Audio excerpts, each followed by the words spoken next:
Hello દોસ્તો, આજે આપણે ફરી આપણે શાળાના ઘરે આવી ગયા છીએ અને શાળાના ઘરે આજે બ્રેડ પકોડાનો પ્રોગ્રામ છે. તમે જોઈ શકો છો તૈયારી જોરદાર હાલે છે બ્રેડ પકોડાની. તો બ્રેડ પકોડા માટે છે ને આપણે મસાલો બનાવી લીધો છે.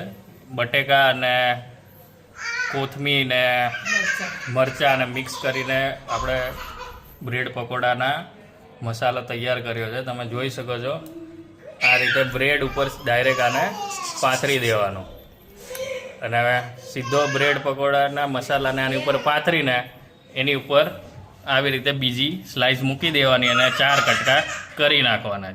જોઈ શકો છો આ રીતે આપણે 4 કટકા બનાવી દેવાના બ્રેડ પકોડાના. આપણે આ બ્રેડ પકોડા માટે ચટણી બનાવી દીધી છે. ચટણી આપણે ખજૂર નાખ્યો છે, આંબલી નાખી છે અને ગોળ નાખ્યો છે અને થોડીક થીક રહી એની માટે આપણે કોર્નફ્લાવર આમાં એડ કર્યો છે. તમે જોઈ શકો છો ચટણી આપણી તૈયાર થઈ ગયેલી છે. ચણાના લોટનું રાબડું આપણે તૈયાર કરી દીધું છે. બ્રેડ પકોડાને આપણે આમાં ડીપ કરશું અને પછી ઓઇલમાં ફ્રાય કરશું. તમે જોઈ શકો છો તેલ પણ આપણે મોટી કઢાઈમાં એડ કરી દીધું છે. એટલે બ્રેડ પકોડાને રાબડામાં ડીપ કરશું અને પછી એને ફ્રાય કરશું એટલે આપણા બ્રેડ પકોડા તૈયાર થઈ જશે. આ તમારે તેલ આવી ગયું છે કે નહીં એ ચેક કરવું હોય તો થોડુંક એકાદ ટીપું આવી રીતે રાબડાનું અંદર પાડવાનું. જો એ ઉપર આવી જાય તો દેટ મીન્સ કે તમારું તેલ આવી ગયું છે અને પછી તમે એને સ્ટાર્ટ કરી શકો છો. આપણે બ્રેડ પકોડા ડીપ કરવાના ચાલુ કરી દીધા છે અંદર. તમે જોઈ શકો છો આ રીતે આખા અંદર ડીપ કરી દેવાના બ્રેડ પકોડાને અને પછી આને ડાયરેક્ટલી તેલમાં ડીપ ફ્રાય કરી દેવાના. આપણે બ્રેડ પકોડાની જોડે જોડે ભરીને મરચાંના પણ ભજીયા બનાવશું અને આ બટેકા વડાના પણ આપણે ગોળીઓ બનાવી લીધી છે તો એના પણ આપણે ભજીયા બનાવશું. તો આ બે વસ્તુ વધારાની એડ કરાવી છે આપણે. એક આપણે આ ભરેલા મરચાં અને એક બટેકા વડા.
તો દોસ્તો ફાઇનલી આપણા બ્રેડ પકોડા, બટેકાના વડા અને મરચાંના ભજીયા ભરેલા તૈયાર થઈ ગયા છે. તમે જોઈ શકો છો ફાઇનલ આપણી પ્લેટિંગ લાગી ગઈ છે. હવે ખાવાનું ચાલુ કરવાનું છે. તમે પણ તમારી ઘરે આવી કોઈ આઈટમ બનાવતા હોય અને અથવા આમાં કોઈ બીજી વસ્તુ એડ કરવા જેવી હોય તો જરૂરથી કોમેન્ટમાં જણાવજો અને અમારી ચેનલને હજી લગી સબસ્ક્રાઈબ ના કરી હોય તો સબસ્ક્રાઈબ કરજો, લાઈક કરજો અને શેર જરૂરથી કરજો.